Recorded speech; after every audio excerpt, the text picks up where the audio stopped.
Namanya adalah Diska Putri, ia adalah seorang siswi SMA di daerah Cibungbulang, Bogor. Diska seorang anak yang pendiam dan penurut. Sore itu tanggal 24 Februari tahun 2021 Diska pamit kepada kedua orang tuanya untuk belajar bersama dengan teman-teman sekolahnya. Namun Diska ternyata menemui seorang laki-laki yang baru dikenalnya lewat media sosial. Mereka janjian di suatu tempat. Lelaki tersebut bernama Rian, 21 tahun. Rian adalah seorang pedagang online. Akhirnya mereka sepakat untuk jalan-jalan ke daerah puncak dengan menggunakan sepeda motor. Mereka meluncur ke arah puncak. Di tengah jalan Rian merayu Diska untuk melakukan kencan di sebuah hotel. Awalnya Diska menolak, namun Rian mengiming-imingi Diska akan memberikan uang sebesar 1 juta rupiah setelah mereka berkencan. Karena desakan dan rayuan Rian, akhirnya Diska mau diajak kencan di hotel. Mereka lalu memasuki sebuah hotel yang berada di daerah Cisarua, Puncak, Bogor. Di dalam kamar hotel mereka berkencan. Setelah beberapa lama Diska mengajak Rian untuk pulang sambil meminta uang yang dijanjikan oleh Rian. Namun Rian menolak dan akhirnya mereka bertengkar. Dalam pertengkaran itu Rian mencekik leher Diska hingga Diska tewas kehabisan nafas. Selang beberapa lama Rian memasukkan tubuh Diska yang sudah tak bernyawa ke dalam kantong plastik kresek besar berwarna hitam, dan selanjutnya memasukkan tubuh Diska yang sudah terbungkus plastik itu ke dalam tas ransel besar. Kemudian ia mengambil HP, kalung emas dan sejumlah uang yang dibawa Diska.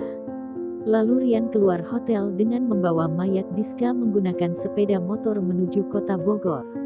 Rian kebingungan bagaimana cara membuang mayat Diska, dikarenakan hari sudah menjelang pagi. Rian menaruh mayat Diska di depan sebuah material bangunan di daerah Cilebut, kota Bogor. Pagi itu seorang karyawan material bangunan hendak membuka toko, tapi alangkah terkejutnya ia ketika menemukan sesosok mayat yang dibungkus kantung plastik hitam. Ia segera melaporkan penemuan itu ke aparat terkait.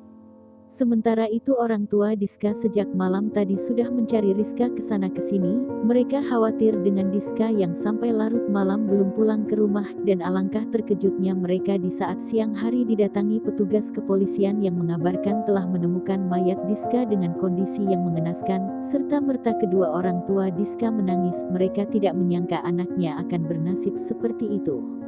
Selang 12 hari sejak membunuh Diska, Rian kembali menjalankan aksinya. Kali ini sasarannya seorang janda beranak satu bernama Elia Lisnawati, 25 tahun, warga Caringin, Bogor. Rian dan Elia berkenalan lewat medsos. Sore itu Elia pamit kepada orang tuanya mau pergi kondangan ke daerah Cianjur bersama teman-temannya. Namun ternyata Elia pergi menemui Rian yang baru dikenalnya lewat medsos. Mereka janjian di suatu tempat. Setelah bertemu mereka pun pergi dengan menggunakan sepeda motor ke arah puncak Bogor. Mereka akhirnya setuju untuk berkencan di sebuah hotel di daerah Cisarua, Puncak, Bogor, dan disepakati Rian akan memberikan uang sebesar 1 juta rupiah kepada Elia setelah mereka berkencan. Selang beberapa saat mereka bertengkar hebat. Penyebabnya adalah Elia kesal kepada Rian yang tidak memberikan uang kepada Elia sesuai dengan kesepakatan di awal.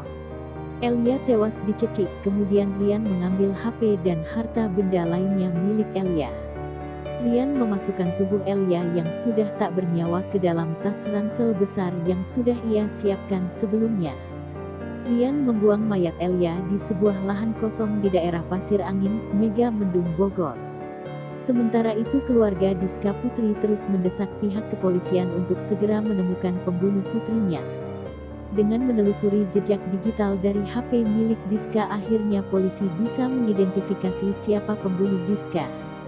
Setelah 2 minggu sejak kejadian penemuan mayat Diska, akhirnya polisi bisa menangkap pembunuh Diska, yaitu Rian.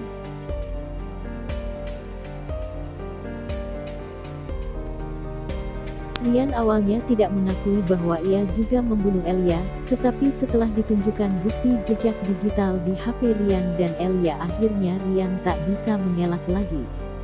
Di dalam pemeriksaan Rian mengaku sebagai sosok pembenci wanita. Rian terancam hukuman mati atas perbuatannya. Kemudian pada tanggal 23 November tahun 2021 Rian divonis 13 tahun penjara oleh Pengadilan Negeri Cibinong, Bogor. Hukuman ini lebih ringan 1 tahun dari tuntutan jaksa yang menuntut Rian hukuman penjara 14 tahun. Demikian kisah hari ini. Semoga kita bisa mengambil hikmahnya. Sampai jumpa di lain waktu.